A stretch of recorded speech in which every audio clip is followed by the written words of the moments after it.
সব তো দাম বেড়ে গেল, পেট্রোলের দাম বাড়লো, অকটেন, ডিজেল, কেরোসিন সব বাড়লো না। আমরা তো আগে জানতাম না, অফলাইনে আমরা তো এটা দেখলাম। তার মানে কী দাঁড়ালোটা কি?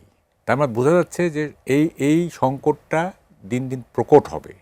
এইটা মানে এই তেলের দাম বাড়ানোর মাধ্যমে সরকারও কি এটা অ্যাড্রেস করে নিল যে আসলে যেইভাবে এতদিন চেষ্টা চালানো হচ্ছিল সেটা ব্যর্থ হলো? দিস ইজ অ্যান অ্যাকনোলেজমেন্ট যে আসলে এটা ক্রাইসিস ছিল। দেখেন ডিজেলের দাম যে বাড়লো না, এটা কিন্তু মারাত্মক হয়ে যাবে। কারণ এই যে ডিজেলের সাথে কিন্তু সেচের সম্পর্ক আছে, তাই না? এবং আমাদের এই পরবর্তী হারভেস্টগুলি কী হবে আমরা বুঝতে পারি।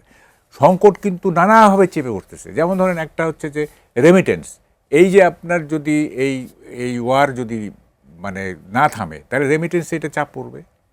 আচ্ছা, 2 নম্বর কথা হচ্ছে এইগুলির বিপরীতে তো ইনভেস্টমেন্ট নাই, নতুন ইনভেস্টমেন্ট তো নাই।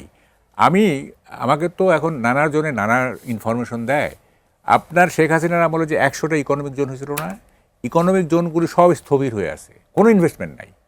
একটা ইকোনমিক জোনের যে অন্তর্বর্তীকালীন সরকারই বলছিল যে এগুলো অপ্রয়োজনীয়, 10টা থাকলেই যথেষ্ট আর কি।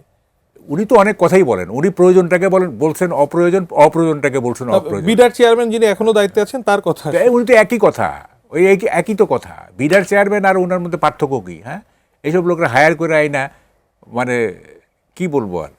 যাই হোক, এই সবটা মিলে ইনভেস্টমেন্ট নাই, অথচ এরকম